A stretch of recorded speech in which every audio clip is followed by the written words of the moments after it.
Teorema 4.6, pemfaktoran suatu bilangan bulat positif lebih besar dari 1 selalu ini ya.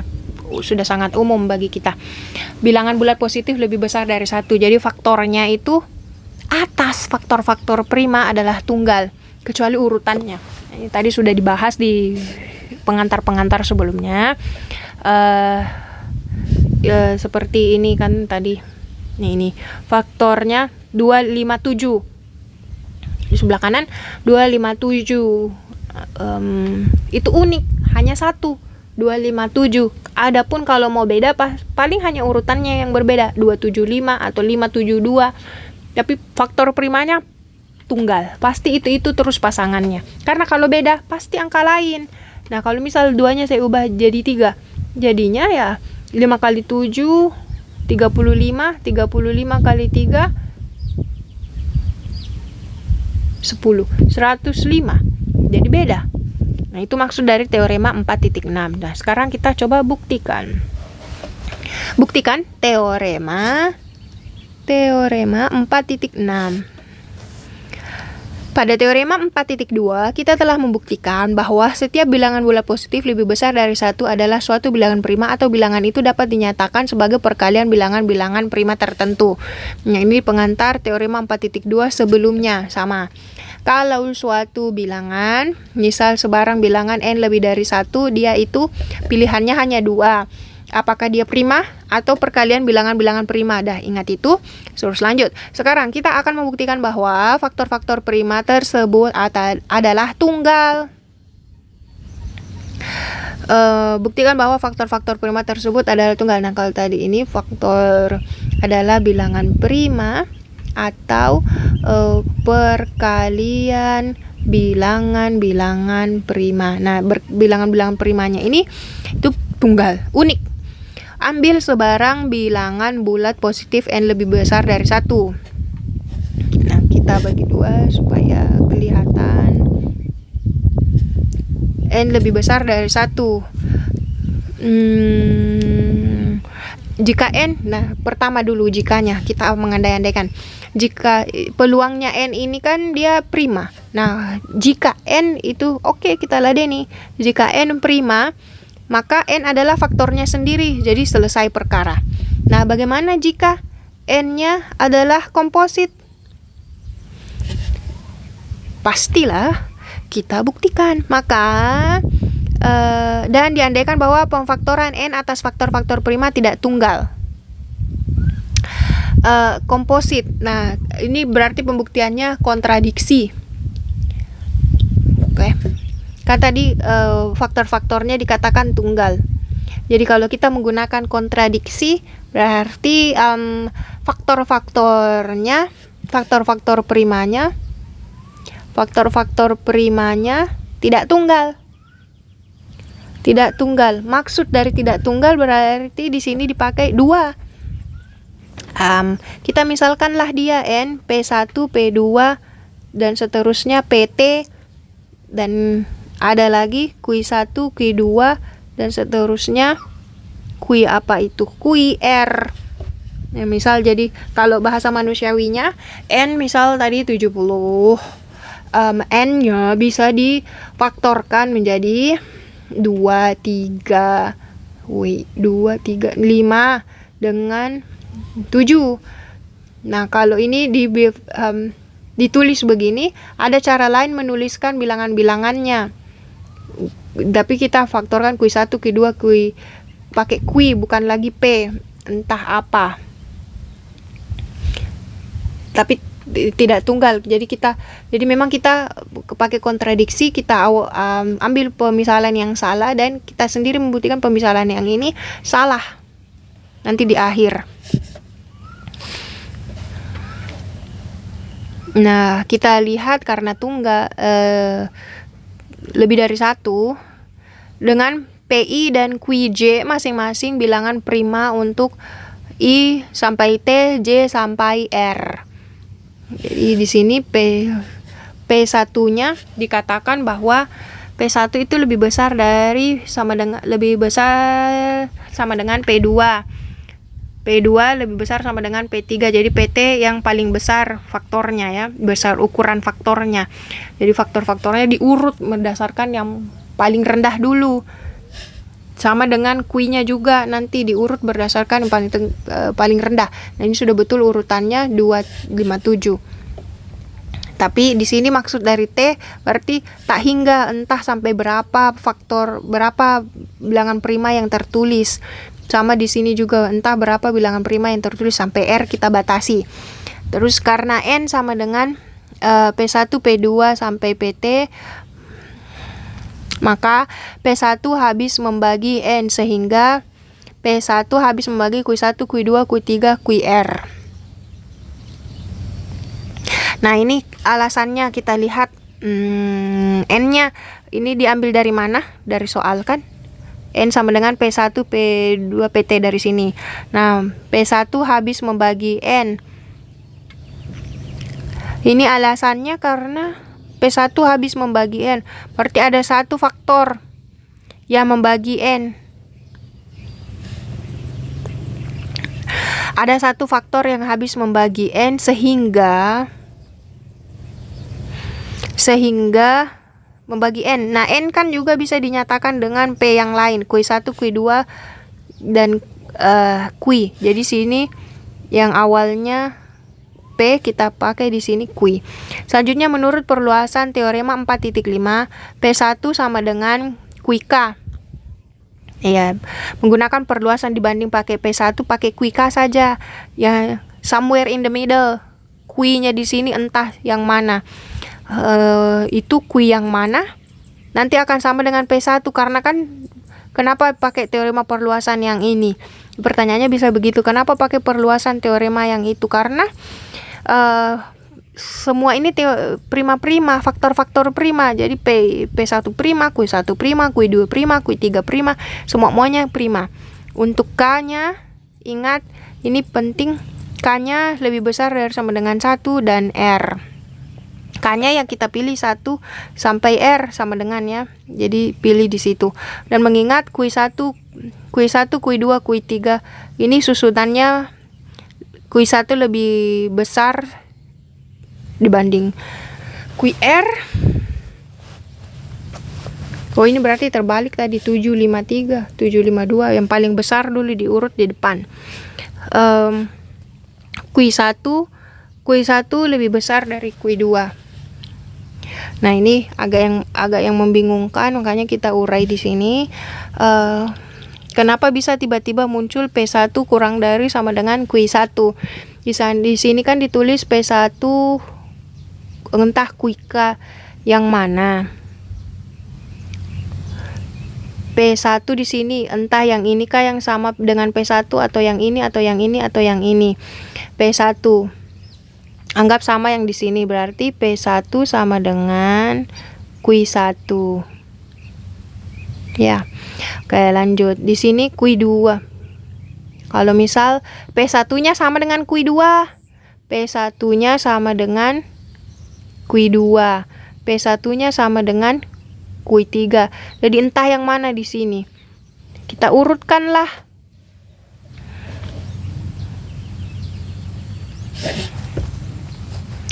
Q1. Jadi ini yang Q1. Nah, kita lihat Q-nya di sini entah yang mana Q-nya di sini sama dengan nanti P1. Jadi di sini kah atau di sini kah atau di sini P ya, P1. Nah, ini bisa kita lihat. Kita ambil ini. Dilihat Q1 lebih dari sama dengan P1. Jadi ini yang kita ambil, pindahkan ke sini. Agak membingungkan karena dia balik lagi kan. Di sini Q1 lebih dari, ini sebenarnya sama. Kalau dibalik P1 kurang dari sama dengan Q1. Ya, itu maksudnya. Terus kita lanjutkan karena N. Nah, ini sama. Karena yang di sini itu disamakan saja yang di sini. Hanya beda startingnya. Kalau di sini N-nya sama dengan P, semua yang huruf P. Kalau yang di sini semua yang huruf Q. N sama dengan Q1, Q2 sampai QR. Maka Q1 habis membagi N sehingga Q1 habis membagi P1, P2, P3 dan seterusnya sampai PT. Dengan menurut perluasan teorema 4.5 sama, maka Q1 sama dengan PM.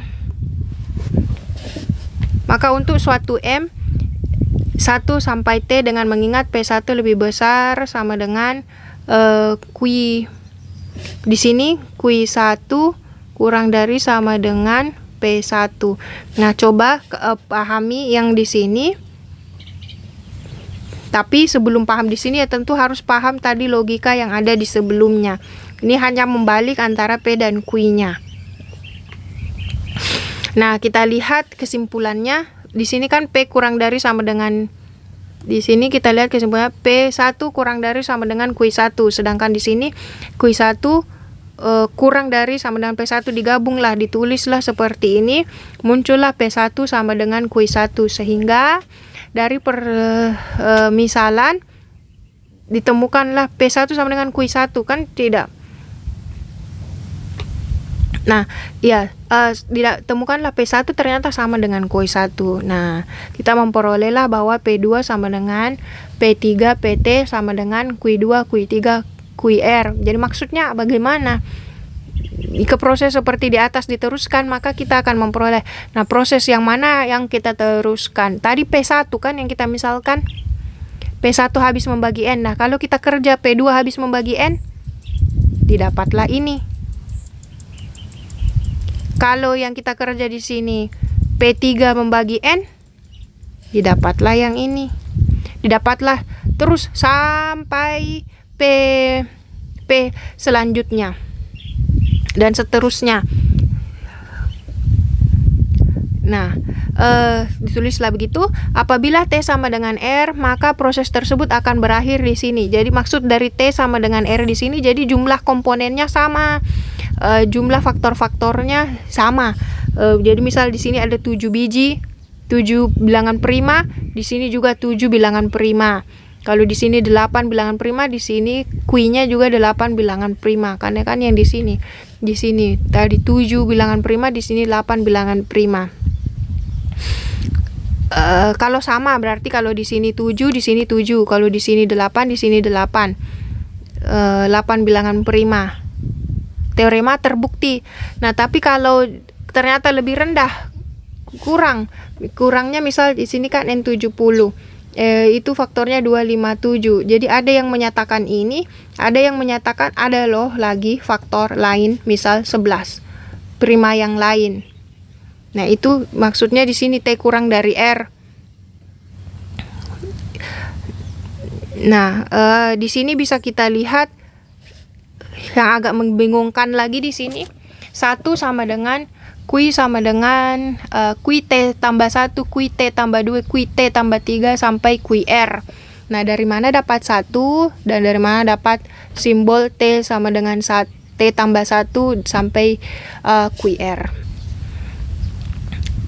Nah, di sini kita lihat di sebelah kanan, kita sudah tuliskan T kurang dari R. Kondisinya prima di bagian P, jumlah primanya lebih kurang, total primanya lebih kurang dibanding total prima yang ada di pemisalan yang sebelah kanannya R. T kurang dari R. Nah, terus kita lihat kalau tadi T sama dengan R, di sini kan, di sini tadi kita bisa lihat kalau di sini itu semuanya berkurang satu-satu. Nah, maksudnya kan saat P1 sama dengan Q1, berarti P1 membagi Q1 ya habis. P1 berarti ini ke sebelah membagi Q1, berarti yang ditulis hanya sisanya P2, P3, PT. Sedangkan di sini Q2, Q3 dan seterusnya QR. P1 membagi Q1 ya 1 dikali hanya satunya itu yang tidak ditulis. P3, PT dan seterusnya, Q2, Q3 dan seterusnya QR. Nah, di sini kan satu ini yang tidak ditulis, makanya jadi bingung. Nah, Terus prosesnya dilanjut terus saat P2 sama dengan Q2.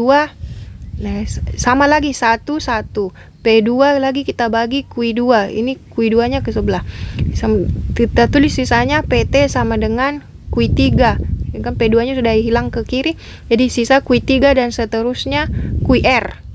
Ya, P2 dibagi Q2 karena dikatakan sama berarti 1 kali 1 kali P3 PT, dan ini ada banyak P di sini, ada bilangan prima entah berapa nilainya. Di sini Q3 sampai QR, dan ini dilakukan terus menerus sampai habis PT di sini. Di sini juga dilihat yang mana yang lebih kecil, yang mana yang lebih sedikit, T atau R.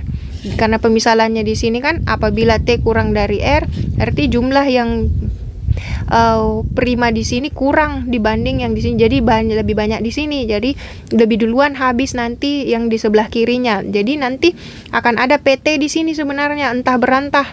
Di sebelah kanan itu ada PT. Ada QT yang nanti pasangannya di sini, ada sejumlah QT. Jadi ada nanti di sini, hanya tidak ditulis Q3 entah berantah QT. Di sini ada QT tambah 1, QT tambah 2, QT tambah 3, dan seterusnya sampai QR.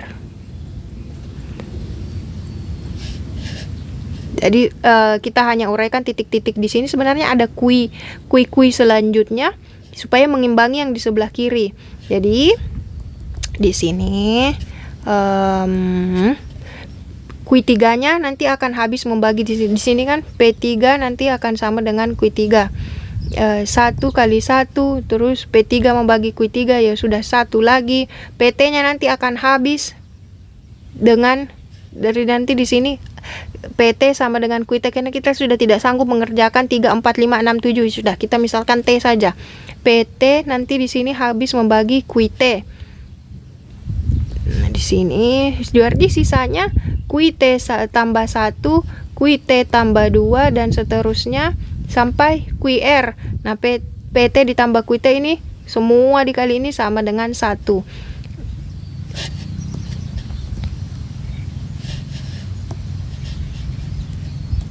Nah, kita tulis sisanya.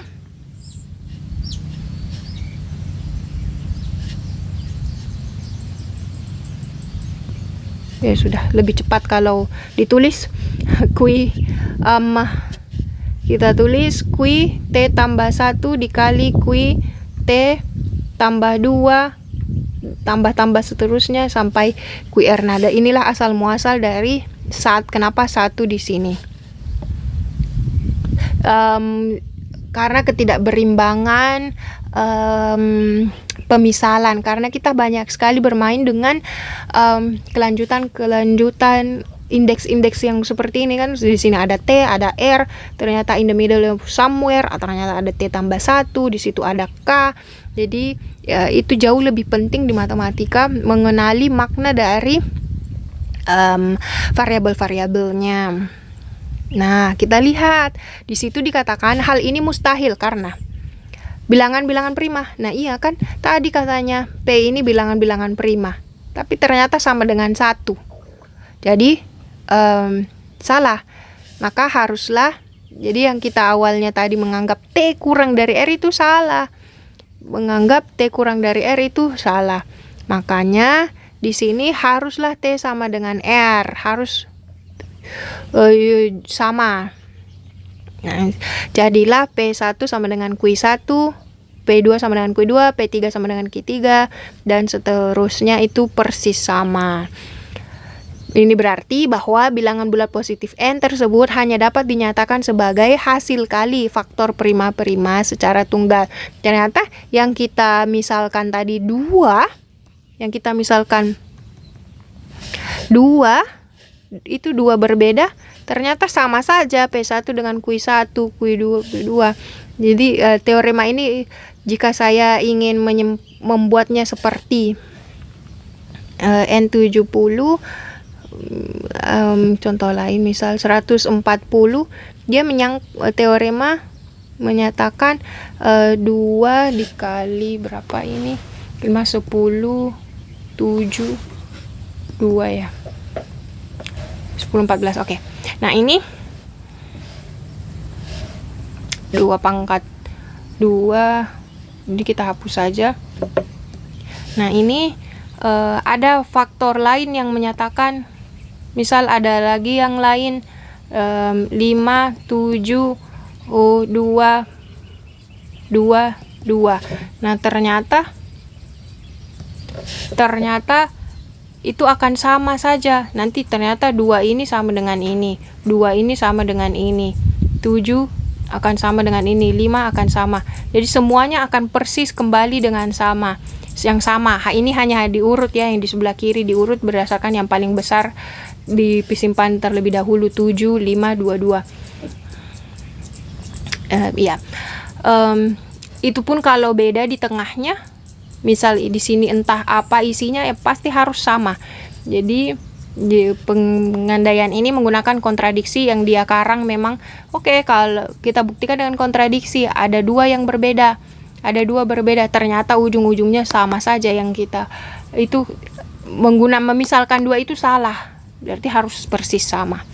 Nah itu teorema 4.6.